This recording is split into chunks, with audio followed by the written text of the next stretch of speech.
یہ اتنا سخت بیان دے دیا کہ یہ جا کے جیل میں معافی مانگیں، نواز شریف صاحب سے معافی مانگیں.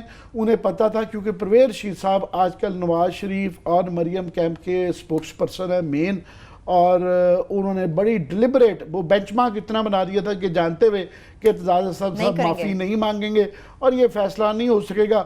اس سے اوورآل جو نقصان ہوا وہ شہباز شریف صاحب کو ہوا کہ وہ ایک یہ تھا نا کہ جی ساری اپوزیشن کو ساتھ لے کے اتنا بڑا وہ لیڈر بن گیا، تو انہوں نے وہ بیچارے اب میرے سے بھی زیادہ ان کے سفید بال ہیں اور وہ چھوٹے بھائی رہیں گے اور ان میں خود بھی دم نہیں ہے کھڑے ہونے کا کہ وہ خود بھی آئے کہ بڑا بھائی چاہے جیل میں ہے چاہے قلعدم جو نائل ہو چکے میں ہے، بس شہباز شریف صاحب کو وہ چانس ملتا ہوا نظر نہیں آ رہا. دوسرا آخری جو کیل ان کے سیاسی فی الحال جو تابوت میں انہوں نے ٹھوکا ہے نا وہ یہ ہے کہ فضل الرحمان صاحب کو ایکسیپٹ کروا لیا. یاد رہے کہ میرا خیال ہے یہ سارے فیصلے جو ہے نا یہ جیل سے ہی ہو رہے ہیں. شہباز شریف صاحب کا ان فیصلوں سے کوئی تعلق نہیں ہے، وہ ان کو ایک rubber stamp leader of the opposition کے طور پہ ہی رکھا گیا اور بالکل اندر سے ان کے خلاف جو ہے نا یہ کینچی سے ان کے پر کاٹ دیے جاتے ہیں. فضل الرحمان کے ساتھ اس لیے یہ زیادتی ویسے ہی میرا خیال ہے صدارتی منصب کے لیے بھی تھی کہ صدر پاکستان جو ہوتا ہے وہ ریاست کا نمائندہ ہوتا ہے اور ایک سمبولک فگر ہوتا ہے اور بہت اس چیز کا خیال کرنا چاہیے کہ اس کی عزت تکریم اس کی جو نام ہو اس کے مطابق ہو. انہوں نے پہلے رفیق تارڑ صاحب لائے تھے، وہ بھی بڑے کمزور آدمی تھے، اور ممنون صاحب نے تو اس آفس کے تقدس کو مزید پامال کیا جس طریقے سے ان کا کانڈکٹ رہا اور بالکل ایک لائلسٹ والا وہ رہا. مطلب فضل الرحمان صاحب وہ آدمی ہیں جن کو ابھی ریسنٹلی خود 2 الیکشن ہارے ہوئے ہیں، وہ ریجیکٹ ہوئے ہیں، ان کی پارٹی بھی ریجیکٹڈ پارٹی ہے. وہ اس وقت نہ ان کو کوئی بلوچستان گورنمنٹ میں جہاں 25-30 سال سے وہ کچھ نہ کس طریقے سے گھس جاتے تھے وہاں سے بھی آؤٹ ہے، وہ کے پی سے بھی آؤٹ ہے اور وہ آن دا وے آؤٹ ہے، وہ پارٹی نیچے جا رہی ہے. ایک آدمی جس کو ویسے عوام نے پبلک نے ریجیکٹ کر دیا ہو اس کو کینڈیڈیٹ بنانا.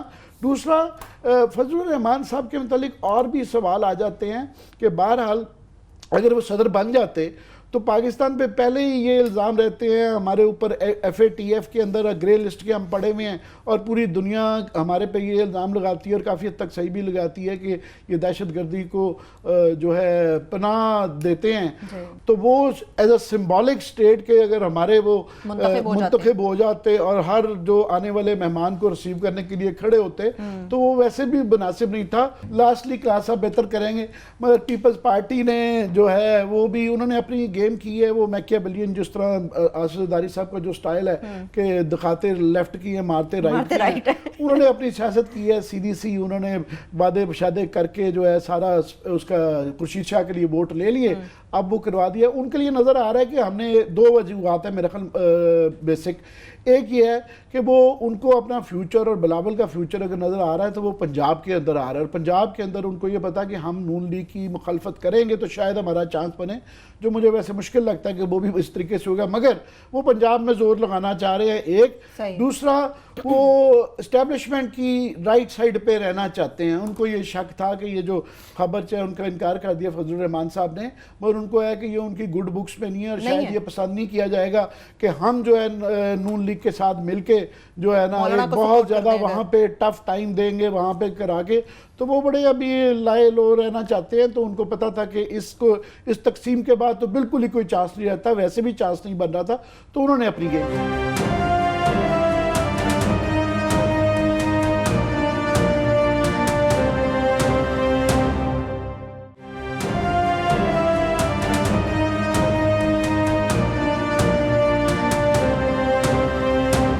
اپوزیشن تقسیم ہونے سے کلاس صاحب ان 2 بڑی جماعتوں میں سے کس کا در حقیقت سب سے بڑا نقصان ہوا ہے اور دوسرا عارف الوی صاحب as a president of Pakistan کس حد تک ڈیلیور اور کر سکیں گے، کس حد تک ہمیں ایکٹیو نظر آئیں گے؟ عامر صاحب نے کہا کہ اپوزیشن کا اور ان کا پہلے سے ہمیں پتا تھا کہ وہ چیزیں ہوں گی اور اگر 1 on 1 بھی ہوتا تو بھی 44 ووٹوں کا الیکٹورل ووٹوں کا میرا اس پہ تھوڑا سا ڈفرینس ہے تھوڑا سا. آپ کو یاد ہے آپ اس دن موجود تھے قومی اسمبلی میں جس دن خورشید شاہ کا یہ الیکشن ہو رہا تھا، اپوزیشن اکٹھی ہوئی تھی، یہ سارے دعوے کار ہے، پھر بھی جان نکلی ہوئی تھی ان کی رولنگ پارٹی کی، جان پہ بنی ہوئی تھی. وہ کہتے ہیں نا بلی جیسے پاؤں پہ یوں کر کے جاتی ہے نا دبے پاؤں کی آواز نہ نکلے، ان کی بھی آواز نہیں نکل رہی تھی اس دن کہ خطرہ تھا. پوری گیلریز میں یہ گونج تھی، ایکو تھی کہ شاید اپ سائڈ نہ ہو جائے. میں یہ ذات طور پر سمجھتا ہوں, no offences to the office of the speaker یا ان کا اسد قیصر صاحب کو, کہ اگر یہ تھوڑا سا بھی ایک پاورفل ایک یہ لاتے یہ اسپیکر اپوزیشن والے, اس سے ہٹ کے خورشید شاہ صاحب سے ہٹ کے یا کچھ اس میں ہوتا, یہ شکر کریں کہ ایک وہ اس میں کہتے ہیں نیرو مارجن, تو میں نہیں کہوں گا, لیکن وہاں پہ بہت ساری یہ رپورٹ چل رہی تھی, خود پی ٹی آئی والے نہیں تھے کہ یہ سیکرٹ ووٹ ہے, اسد قیصر صاحب کو ملتا ہے یا نہیں ملتا, ان کی کوئی وہاں پہ ریوولٹ نہ ہو جائے, کچھ ان کو ووٹ نہ ملے, بچت ہوئی ہے. 1-on-1 کا ایک تو انٹرسٹنگ رہتا ہے, دوسرا یہ رولنگ پارٹی پہ دباؤ بہرحال رہتا ہے کہ اتنی بڑی کوئی آ کے مجھے ڈیفیٹ نہ ہو. یہ آپ کا کہنا ہے, اس لیے یہاں 44 کا فرق پڑ گیا کہ سب کو پتا تھا اور سب نے احسان ٹھوکنے کی کوشش کی ہے پی ٹی آئی پہ, یا جہانگیر ترین صاحب پہ احسان انہوں نے ٹھوکے ہوں گے, ان کو بلوایا کہ ایس او ایس کی کہ جناب آپ واپس آئیں. علوی صاحب نے جو کہا کہ عمران خان صاحب کے لیے تو آزاد امیدوار وہ جو تھے وہ تو جہاز میں بھر بھر لاتے رہے, میری باری آپ نکل گئے ہیں, وہ سارے واپس وہاں کے حاضر ہیں, ابھی آتے ہیں, ابھی کرتے ہیں, حکم کریں. سو وہ جو وہ انٹرسٹ تھی, اگر یہ 1-on-1 ہوتا, یہ کلوزر مارجن ہو سکتا تھا اور ایک ڈر رہنا تھا اور انٹرسٹ رہنی تھی, اس پہ ہونی تھی, لہٰذا میچ پڑھنا تھا. اگلی بات آپ نے لاسٹ پہ جو بات کی وہ بڑی اہم کی کہ زرداری صاحب جو ہے نا, وہ اس کی طوطے کی جان اس میں کڑکی میں آئی ہوئی ہے, وہ اسٹیبلشمنٹ میں پھنسے ہوئے ہیں. زرداری صاحب اس میچ کو بڑا انٹرسٹنگ بنا سکتے تھے, میں آپ کو اس کی ریزننگ دیتا ہوں. اگر وہ چاہتے 1-on-1 کر کے وہ اس پوزیشن میں بھی آ سکتے تھے کہ کوئی نیرو مارجن میں وکٹری ڈیفیٹ ہو سکتی تھی. مثلا آپ کو یاد ہے جب فروق لغاری کا الیکشن ہو رہا تھا یہ 93-94 میں, بڑا نیرو مارجن تھا, ایک ووٹ لینے کے لیے بگٹی صاحب کے جا کے پیروں میں بیٹھ گئے تھے زرداری صاحب کہ سائیں ووٹ دیں, اور لیا انہوں نے, بگٹی صاحب سے ووٹ لیا انہوں نے, آپ کو یاد ہوگا. ایسے ہی جب اپنی باری لگی, آپ کو یاد انہوں نے فاٹا کے آگے امیدواروں کو خرید و فروخت کی تھی, انہوں نے زبیدہ جلال کو اسی وقت انہوں نے کلین چٹ لے کے دی تھی ایک ووٹ لینے کے لیے.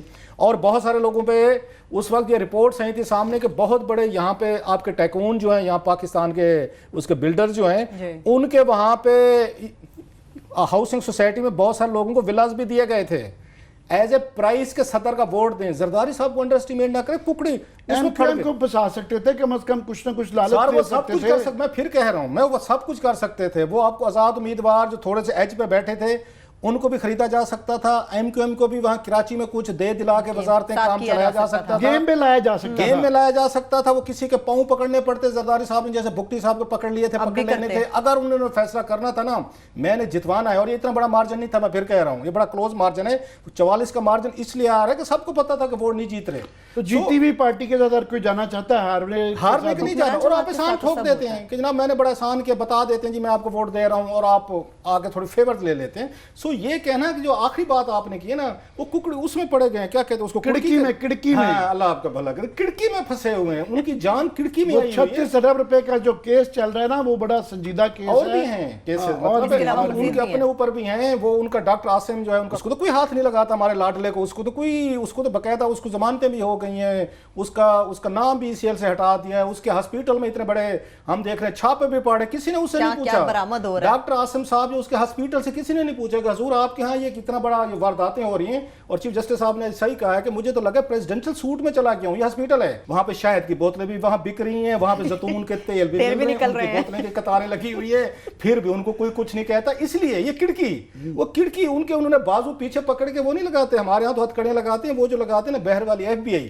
پلاسٹک کی لگاتے ہیں, وہ یوں کرتے ہیں, بندہ یوں کھڑکی میں آ گیا سر. ابھی ہتھ کڑی میں آپ تھوڑے سے لگتے ہیں, وہ اس میں موو بھی نہیں کر سکتے, یہ کھڑکی لگ گئی بیچارے کو. باقی زرداری صاحب چاہتے نا سر جی یہ میچ بھی بن سکتا تھا, وہ اپنا امیدوار بھی پیچھے کر سکتے تھے, مولانا فضل الرحمان کو وہ صدر پاکستان بھی بنا سکتے تھے. وہ انہوں نے اب دیکھیں انہوں نے واردات کتنی بڑی ڈالی تھی سینٹ چیئرمین کے لیے. کوئی سوچ سکتا تھا کہ انہوں نے 6 سینیٹر بنوا کے ساری گیم پلٹ کے رکھ دی. عمران خان کو اپنے بندے کے لیے ووٹ کروا دیا انہوں نے کہ کریں, اپنا سلیم مانڈوی والا صاحب سے ووٹ دے, انہوں نے آگے ڈلوا دیے. انہوں نے پوری کی پوری گیم چینج کر دی وہاں بلوچستان. وہ اپنا شیئر صاحب کے ساتھ بانٹ کے کھاتے ہیں, کنجوس آدمی نہیں ہے, لوگوں کی خدمت داری کرتے ہیں. اس دفعہ بس وہ بدقسمتی سے پیچھے سے ہاتھ کڑی لگ گئی. بڑے بھائیوں نے جو بگ برادرز ہیں انہوں نے ان کو مجبور کر دیا. اور لاسٹلی میں تھوڑا سا اس پہ بات کروں, یہ جو انٹرسٹنگ اس میں چیز ہے کہ اب ان کا تعلق جو ہے, ہمارے علوی صاحب ہیں یہ کراچی سے ہیں, سندھ سے ہیں. اب انٹرسٹنگ یہ بنتا ہے کہ جو ان کا اپنا صوبہ ہے وہاں سے وہ الیکشن ہارے ہیں. اب اعتزاز احسن صاحب پنجاب سے ہیں, اب ان کے پنجاب میں دیکھیں پیپلز پارٹی کے کچھ ووٹ ان کو پڑے ہیں. جو پیپلز پارٹی کے تھے پنجاب سے تھے وہ پنجاب سے ہار گئے, وہ سندھ سے جیت گئے ہیں. جو سندھ سے جن کا ڈومسائل ہے وہ وہاں سندھ سے ہار گئے. سو دیٹ واز ویری اگر ایکولی اس پہ انٹرسٹنگ تھا. سو لیٹ سی کہ بس ٹھیک ہے, ایک سرمونیس تھا میرا خیال ہے پریزیڈنٹ کا، اس میں کوئی رول ہوتا نہیں ہے. ایک میری الوی صاحب سے گزارش کے ساتھ ہی بریک پہ جائیں گے. چلے آئیں، اس کے بعد گزارش کرتے ہیں، مشورے پہ لوگ ناراض ہو جاتے ہیں. مشورہ دیتے ہیں مگر دیں گے ہم. مشورہ مفت ضرور ہوتا ہے، مشورے پہ لوگ ناراض بھی ہو جاتے ہیں. چلے ایک چھوٹی سی گزارش کر لیں گے ایک چھوٹی سی بریک سے واپس آ کر ہی، مگر اس کے ساتھ ساتھ نندی پور پار پروجیکٹ کے حوالے سے بات کریں گے کہ اس وقت وزیر اعظم کے پارلیمانی امور کے مشیر ڈاکٹر بابر اعوان صاحب استعفیٰ دے چکے ہیں. یہ جو مثال انہوں نے قائم کرنے کی کوشش کی ہے، کون کون اس کی تقلید کرے گا، یہ بھی جاننے کی کوشش کریں. چھوٹی سی بریک، ساتھ رہیے.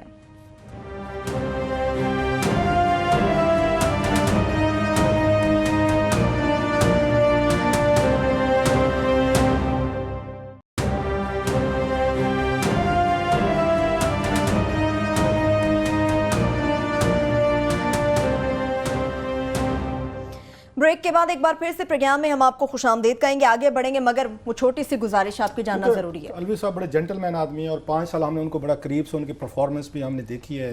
میں تو پہلے بھی کہتا رہتا ہوں کہ ہم پھر آج رپیٹ کر دیتے ہیں کہ میرا خیال ان کو ضائع کیا گیا ہے کہ انہوں نے جس طرح پبلک اکاؤنٹس کمیٹی میں بڑا رول ادا کیا تھا، کوسچن آور میں کیا تھا، جو 2-4 لوگ تھے دانے تھے، میں رپیٹ کر دیتا ہوں تاکہ اچھے لوگوں کو نام آنے چاہیے، ان لوگوں کا حوصلہ افزائی ہونی چاہیے. سینٹ میں ہم نے دیکھا سر وہاں شبلی فراز اور محسن عزیز سینیٹر جو پی ٹی آئی کے تھے، بڑا انہوں نے اچھے کام کیا اپنی اپنی منسٹریز میں. محسن عزیز نے سینٹ کے فنانس کمیٹی میں بڑا خوبصورت کام کیا سر وہاں پہ، بلکہ کسی وقت ایک کام تو کریں. پیٹرولیم کی منسٹری اس کمیٹی میں بھی بڑا رول. میں ایک تھوڑا اسد عمر صاحب کے ذمہ کام لگانا چاہتے ہیں، اور میرا خیال محسن عزیز صاحب کو ان کو ایک عدد نا لیٹر لکھنا چاہیے. ان کے کولیگ ہیں یا کسی وقت کہہ دیں کس حوالے سے، لیکن ان کو تھوڑا سا آفیشلی طور پر بھی ان کو لیٹر لکھا جا سکتا ہے کہ جب 500 ملین یہاں پہ آپ کو یاد ہوگا ڈالر کا یورو بانڈ انہوں نے اسحاق ڈار نے فلوٹ کیے تھے، دنیا کے مہنگے ترین 8.25%، آج تک کبھی اتنا نہیں ہوا، جس کا مطلب یہ ہے کہ 500 ملین ڈالر پہ ہم نے 410 ملین ڈالر ہم نے سود دینے 10 سال میں.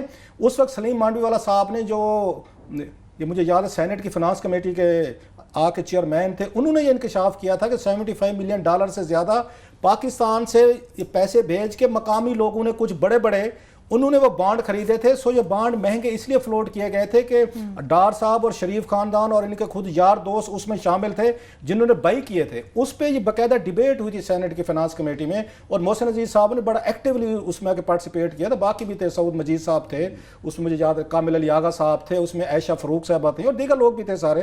یہ انہوں نے بڑے کوئی جواب نہیں تھا کیونکہ اس وقت کوئی ایمرجنسی کوئی نہیں تھی، اور ڈار صاحب نے کہا وہ ہم نے ویسے چیک کرنے کے لیے کیا گیا تھا، اور یہ پی ٹی آئی نے وعدہ کیا تھا کہ یہ اس کو تفتیش کرائیں گے. میں اسی پہ آ رہا ہوں، بڑا انٹرسٹنگ چیز ہے.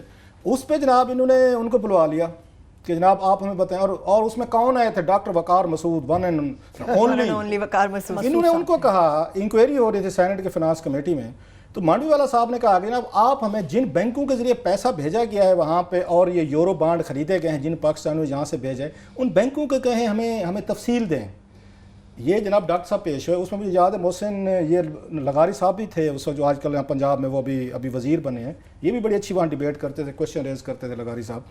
تو ان پہ باقاعدہ انہوں نے چڑھائی کر دی، وہ تو کسی خیر اور ایشو کی وجہ سے یہ پیش ہو گئے. سر یہ فنانس یہ سیکریٹری تھے، انہوں نے کہا جناب کس کو جرات ہوئی ہے کہ ہم سے یہ مانگیں کہ ہمارے بینک جو ہے نا آپ کو ڈیٹیل دیں، یہ تو سیکرٹ ہے. اس شہر کے بچے نے ڈاکٹر وقار مسعود نے جو آج کل وہ پورے اخبارات میں ہمیں سمجھا رہے ہیں کہ آپ کی فزیکل اکنامک پالیسی کیا ہونی چاہیے. انہوں نے سینیٹرز کو بلڈوز کیا، انہوں نے سلیم مانڈوی والا صاحب کو بلڈوز کیا. انہوں نے کہا جناب جو کرنا ہے کر لیں، میں کسی کی ڈیٹیل آپ کو نہیں دوں گا، نہ ہم دیں گے. اور یہ کہہ کے وہ چلے گئے. تو انہوں نے کہا جو میرا کرنا ہے کر لو. تسی صاحب ذرا کچھ نہیں کر سکتے تھے، ڈار صاحب کے وہ فرنٹ مین تھے یا ان کے جو بھی تھے. اب میں ذرا ان سے ریکویسٹ کرتا ہوں، اب اسد عمر صاحب ہیں جناب، یہ فنانس منسٹر ہے ماشاءاللہ، ان کا بھی اچھا کام رہا ہے، رول رہا ہے کمیٹیز میں بھی، اور وہاں پہ قومی اسمبلی میں بڑا اچھا رول پلے کرتے رہے. اب محسن عزیز صاحب اس کمیٹی میں شامل تھے کہ جس کو وقار مسعود نے ڈیٹیل دینے سے انکار کیا. بہت بڑا سکینڈل ہے جب اس میں سے نکلیں گے نا انڈے بچے، جن لوگوں کے نام آئیں گے نا کہ کس کس نے یورو بانڈ خریدے ہیں اور اس کے پیچھے کون کون ہیں، تو لوگوں کے لیے بہت بڑا بم شیل ہوگا. اس لیے اس نے آ کے آپ کو انفارمیشن نہیں دی تھی. ایک مہربانی فرمائے اسد عمر صاحب، کیونکہ یہ لوگ بلیو کرتے ہیں ٹرانسپیرنسی پہ. عمران خان نے بھی اس دن بات کی ہے جب ہم ان کے ساتھ ملاقات کی ہے کہ ہم بہت ساری چیزیں جو ہیں ان کو دیکھ بھی رہے ہیں، ریویو بھی کر سکتے ہیں. تو مہربانی فرمائے یہ جو 500 ملین یہ ڈالر کا یورو بانڈ انہوں نے یہ فلوٹ کیے تھے، اور انہوں نے بینکوں کو روک دیا تھا کہ ان کی ڈیٹیل مت دیں کہ کس پاکستانی نے خریدے ہیں اتنے مہنگے پہ. اسد عمر صاحب اس کی ڈیٹیل میرا خیال ہے یا تو سینٹ کی کمیٹی کو خود بھجوا دیں، یا محسن عزیز صاحب ہمارے مہربان وہ جو ہے نا وہ بیٹھ کے ان کو لیٹر لکھیں کہ آپ ہمیں ڈیٹیل دیں. لاسٹلی جو میں کہہ رہا تھا وہ بات تھوڑی سی ایک اور سائڈ پہ چلے گی, درمیان میں ایک اور مطلب اسکینڈل آ گیا کہ الوی صاحب بڑے ایکٹیو تھے اس میں. ہم نے دیکھا شبلی فراز صاحب بڑے ایکٹیو رہے ہیں, بڑے اچھا انہوں نے رول پلے کیا. ہم نے دیکھا Murad Saeed was very active there, again وہ اس میں رہے. اس کے بعد عامر ڈوگر صاحب کو میں نے 2-3 دفعہ دیکھا, ان کی بڑی اچھی یہ کمیٹیز میں اور وہاں پہ پارلیمنٹ میں بھی ان کی اچھی رہی ہے. الوی صاحب کو جو کرنا چاہیے نا پہلا کام, جو گزارش چھوٹی سی, وہ کیونکہ پبلک اکاؤنٹس کمیٹی کی ورکنگ سمجھتے ہیں, انہیں سارا پتہ ہے گورننس کیسی ہوتی ہے. وہ پہلا جو کام کرے نا, آپ کلین سٹارٹ لیں. آپ ایڈیٹر جناب پاکستان کو کریں فون, جو ہی اوتھ اٹھائیں اس کے بعد ان کو, سر جی میرے آنے سے پہلے ایک عدد ممنوع حسین صاحب یہاں پہ تھے, ان کے 5 سالہ دور میں کوئی آڈٹ نہیں ہوا ہے تو فرینڈلی آڈٹ ہوا ہے, کلین چٹ دے کے ہیں. ذرا ایک تو پہلے مجھے پورا 5 سالوں کا آڈٹ کر کے دیں. ان کے فیملیز کے لوگ کتنے دن سعودی عربیہ وہاں پہ رہتے رہے ہیں, ٹکتے رہے ہیں, کیا اخراجات ہوتے رہے ہیں. سو عارف الوی صاحب وہ باقی کام تو آپ کریں گے, ہمیں امید ہے اچھے کریں گے. ایک آڈٹ کروا دیں ہمیں ایوان صدر کا, یہ بڑا ضروری ہے. میں بھی ایک ڈسٹریکشن کرنا چاہتا ہوں کہ آپ یہ جب ذکر کر رہے تھے کہ وہ کہتے ہیں نا کہ بدلتا ہے رنگ آسمان کیسے کہ یہی وقار مسعود صاحب اس وقت انکاری ہو گئے تھے کہ یہ نہیں دیں گے. یہی ایف بی آر تھی. یہ ان سے جب پوچھا جاتا تھا کہ دبئی کے جناب وہاں پہ آپ کیا نکال سکتے, یہ کہتے جی ہمارے کوئی قانون نہیں ہے. اسٹیٹ بینک بھی کہتا تھا جی کوئی ہے ہی نہیں, سارے مکر جاتے تھے.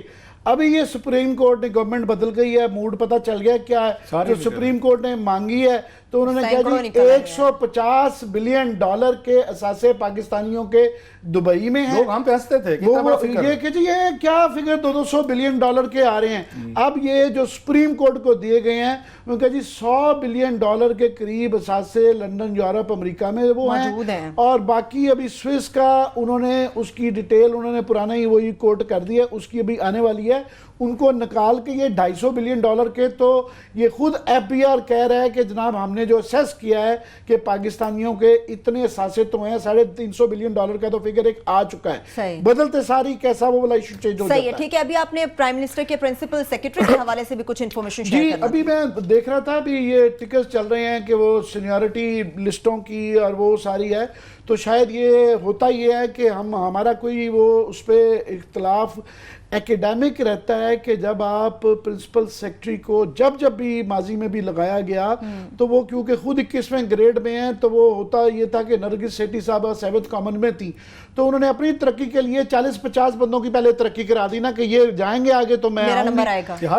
یہی ایگزیکٹلی فواد حسن فواد صاحب کے تھا کہ وہ 21ویں میں تھے, تو انہوں نے 15th کامن کے سارے 13-14 کو ساتھ زیادتی کر کے, کئی آپ دیکھیں نا کئی 100 بندوں کے ساتھ زیادتی ہو جاتی ہے اپنی ترقی کے لیے, اور ان کی ترقی بالکل نہیں تھی بنتی. انہوں نے وہ اپنی جو لوازمات تھی اس کے لیے ٹریننگ بھی پوری نہیں کی ہوئی تھی, فوراً جو کرنی تھی ٹریننگ وہ بھی نہیں پوری کی ہوئی تھی, اور انہوں نے بھی 15th بیچ کا کیا.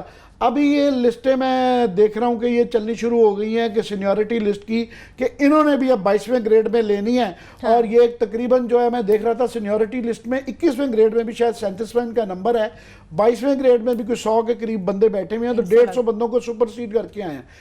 مجھے اس پہ دوسرا یہ اعتراض ہے کہ یہ جو سارا سٹرکچر, ساری چین آف کمانڈ خراب ہو جاتی ہے جب ایک جونیئر بندے کو لگاتے ہیں تو وہ خراب ہو جاتا ہے. عمران خان صاحب سے اس دن یہ سوال کیے گئے تھے پرائم منسٹر سے, تو انہوں نے کہا میں ان لوگوں کو جانتا ہوں, اور انہوں نے انٹیگریٹی کی بڑی بات کی کہ میں ان کو جانتا ہوں اور انٹیگریٹی کا بڑا ان کا وہ ہے. اب میں تو میری خاص طور پہ ارباب شہزاد صاحب سے ان کی بڑی اچھی ریپوٹیشن ہے, اور عمران نے ان کی پرائم منسٹر نے تعریف بھی بڑی کی. میری ان سے درخواست ہے کہ جناب یہ جو رشتہ داریوں اور پہ ہونا شروع ہو گیا ہے, کیونکہ ہماری یہ اطلاع ہے کہ اعظم خان صاحب اور جو ایف بی آر کے جو لگائے گئے ہیں چیئرمین, وہ ان کی دونوں کی شادیاں ہوتی خاندان میں ہوئی ہے, رشتہ داری بھی ہے, وہاں بھی رشتہ داریاں ہیں. پھر جو ہے باقی جگہ بھی 1-2 اپائنٹمنٹ میں دوستیاں ہیں کہ وہ بیچ میٹس چل رہے ہیں.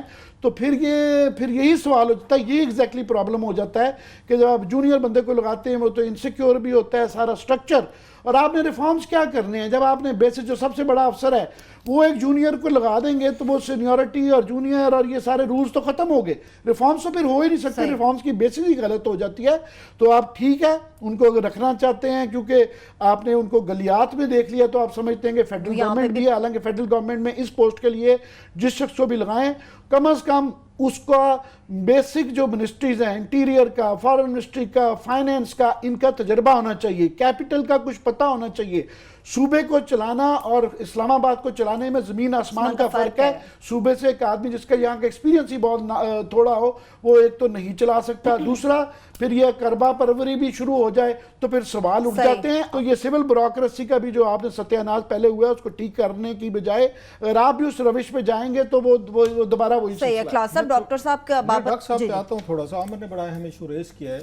ایک ہمارے دوست ہیں، اب وہ جب تک رپورٹر تھے تو بڑی اعلیٰ اعلیٰ خبریں ان سے ہمیں ملتی تھیں، جب سے وہ ایڈیٹر بن گئے خبریں بند ہو گئیں. وہ ہے رحمت علی راضی صاحب. وہ جنگ میں بڑی، آپ کو کسی زمانے میں ہم بڑے شوق سے پڑھتے تھے، جب بھی سی ایس ایس ہوتی تھی اس کا رزلٹ آتا تھا اکیڈمی میں، جب لاہور میں جاتے تھے والٹن میں، تو سب سے بڑا ایکسکلوسیو جس کا پورے سال آ کے ہمارے جیسے رپورٹروں کو انتظار ہوتا تھا وہ رحمت علی راضی کا ہوتا تھا. ایکسکلوسیو بگ سٹوری کہ جناب یہ جو بیوروکریسی میں 120-130 لوگ یہاں بھرتی ہو کے آئے ہیں، افسر بن رہے ہیں، بابوز بن رہے ہیں، ان میں کون کون کس سیاست دان کا دماد ہے، بیٹا ہے، سالہ ہے، بھائی ہے، کوئی بھی رشتہ ہے جس کا، یا وہ کون کون سے بڑے بڑے بگ جو آپ کے یہاں پہ بیوروکریٹس ہیں ان کے بچے ہیں.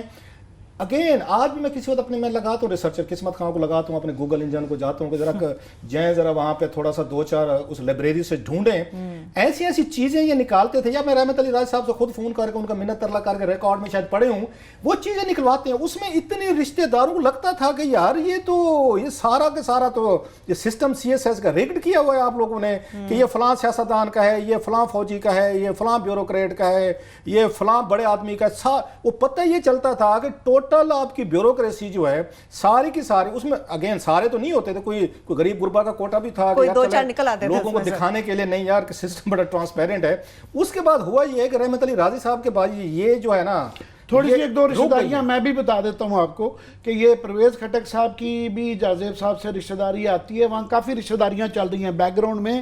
وہ بالکل چیف الیکشن کمشنر صاحب نے یہ کچھ کیا، ان کا ارشد مرزا صاحب کو وہاں پہ انہوں نے لگا دیا. وہ بڑے وہ جو آپ کو یاد ہوگا یہاں پہ انٹیریئر سیکریٹری تھے اور نیب کو بھی بھگت رہے ہیں پیٹرولیم کے بڑے بڑے کیسز، لیکن بڑے آدمی ہیں شاید دیکھیں کیا بنتا ہے. اپنے ہی انہوں نے ایک اور انتہائی قریبی عزیز کو انہوں نے یہاں پہ اسلام آباد کا چیف کمشنر لگا دیا، وہ جودت کیا نام ہے ایاز صاحب.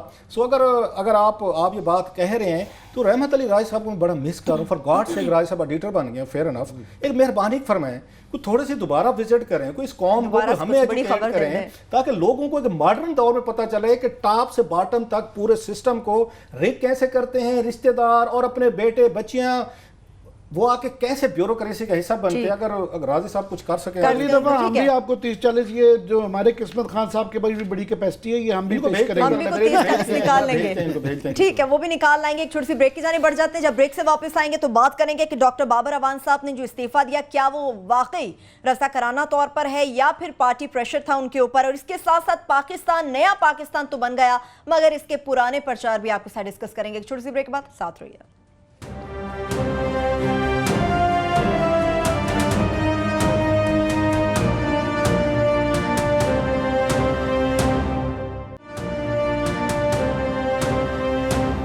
بریک کے بعد ایک بار پھر سے پروگرام میں ہم آپ کو خوش آمدید کہیں گے. بریک سے پہلے کچھ ڈاکٹر بابر اعوان صاحب سے متعلق بات ہونا چاہ رہی تھی. کلاسز صاحب کیا واقعی سمجھتے ہیں کہ انہوں نے ایک مثال قائم کرنے کی کوشش کی ہے یا پھر پارٹی پریشر جس طرح کہ عمران خان صاحب سٹینڈ لیتے رہے ہیں؟ بابر اعوان صاحب کو میں کب سے جانتا ہوں، میرا خیال ہے 2008 سے بعد میرا ان سے زیادہ رابطہ بھی رہا ہے. بہت ساری چیزیں اچھی بھی ہیں ان میں، انٹیلیجنٹ آدمی ہیں، بعض باتیں اچھی نہیں بھی ہیں ان میں. ڈاکٹر صاحب انسان ہے، میرے میں بھی نہیں ہوں گی، بہت ساری باتیں میری بھی بری ہیں، کچھ 2-4 اچھی بھی ہوں گی. انسان پیکیج ہوتا ہے پورا، اور میں ان میں سے ہوں. میرا خیال ہے جو بابر اعوان صاحب کو منہ پہ بھی کچھ ایسی باتیں کہہ دیتے تھے جو وہ پسند نہیں کرتے تھے، لیکن ان کی مہربانی ڈائجسٹ کرتے تھے. باقی کی ضرورت وہ کسی کو دیتے نہیں ہے اتنی آسانی سے کہ ان کو بیٹھ کے بات چیز ان کے منہ پہ بتائی جا سکیں کہ ڈاکٹر صاحب ایسے نہیں ہے ویسے ہے. یہ جو کیس ہے اس کا نندی پور کا، اس کو میں نے بڑا قریب سے اس کو دیکھا ہوا اس کیس کو. ان دنوں میں جب ڈاکٹر صاحب یہاں پہ لا منسٹر تھے یہ بہت بڑا ایشو بنا ہوا تھا. زرداری صاحب کا بھی ان پہ دباؤ تھا، مجھے خود پتہ ہے.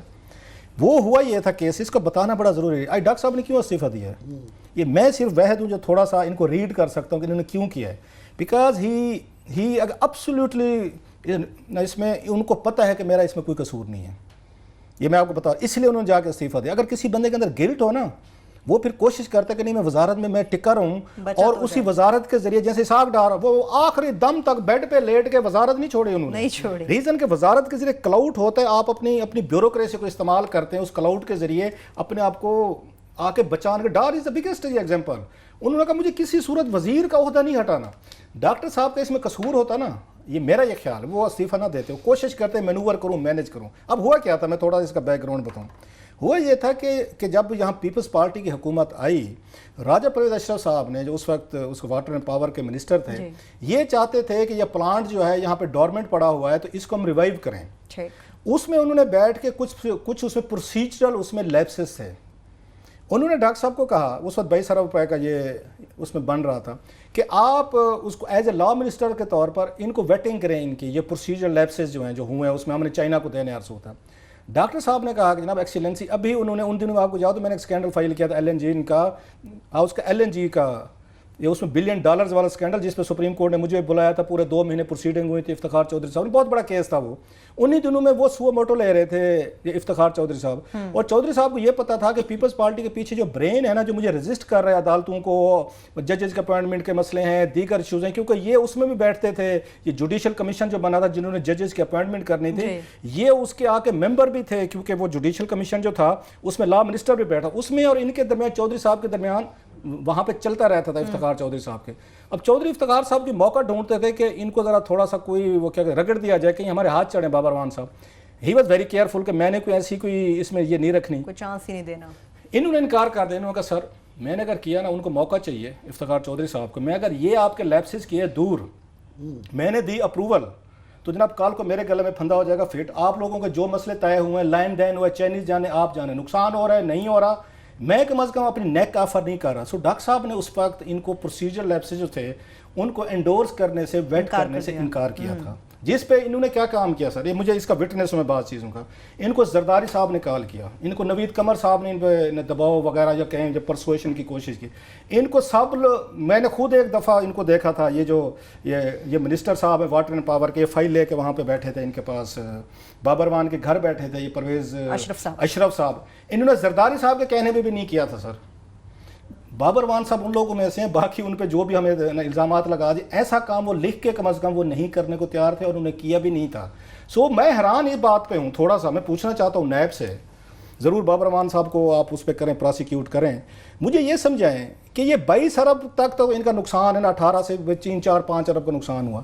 جنہوں نے جا کے شہباز شریف نے, خواجہ آصف نے, ان لوگوں نے, اور نواز شریف صاحب نے, ہم چائنا گئے تھے سر 2013 کی بات ہے, ان سے یہ پوچھیں کہ آپ نے 22 سے 57 ارب روپے کیسے مان لیے تھے, آپ کی کون سی تیاری تھی, آپ کو تو مہینہ نہیں ہوا تھا آئے ہوئے حکومت میں. یہ جولائی کی بات کر رہا ہوں سر میں آپ کو 2013 کی, اور باقاعدہ منور بصیر صاحب پیپکو کے ایم ڈی نے لیٹر لکھا تھا سپریم کورٹ کے کہ ایکسیلنسی ایسکیلیشن چارجز ڈال کے بھی 37 ارب روپے بنتے ہیں, 22 سے 37, آپ نے 57 ارب کیسے کر دیا. ان کا یہ خیال تھا, جو اس میں لیٹر ہے باقاعدہ, کہ $20 ملین جو آپ نے چائنیز کو ایکسٹرا دیے تھے, 57 سے آپ 84 ارب پہ لے گئے, 84 سے 120 ارب لے گئے.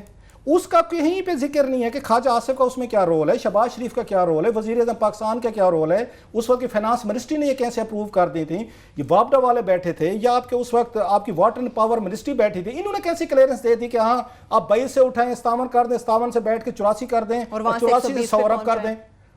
سو اس میں بہت, اس لیے بابر مان کو پتہ ہے, ہی از اے ویری انٹیلیجنٹ گائے, وہ اتنی اس کو پتہ ہے کہ جناب میں یہاں پہ نہیں پھنس رہا, لہٰذا استعفیٰ دے دیا, ہیرو بھی بن گئے ہیں کہ ڈاکٹر بابر مان نے استعفیٰ دے دیا جناب اصول پہ, اسٹینڈ بھی لے لیا. ٹھیک ہے سر, انہوں نے ایک تیر سے 2 شکار کیا. آنے والے دنوں میں ساری چیزیں آپ کو, میں لاسٹلی میں حامد, آپ کو یاد ہے حامد سعید کاظمی کے بارے میں, جب پوری پیک پہ تھا ان کا کیس, اس وقت میں نے انویسٹیگیٹ کیا تھا, دیکھا تھا, میں وحد تھا جس نے اس وقت میرے کا دنیا ٹی وی میں تھا, میں نے کہا تھا کہ حامد سعید کاظمی کا ہائی اسکینڈل میں نااہلی ہو سکتی ہے, انکمپیٹنسی ہو سکتی ہے, اس میں کرپشن نہیں ہے. وہی کچھ ہوا وہ 5-6 سال بعد, وہی آپ کے سامنے وہاں سے بری ہوئے تھے.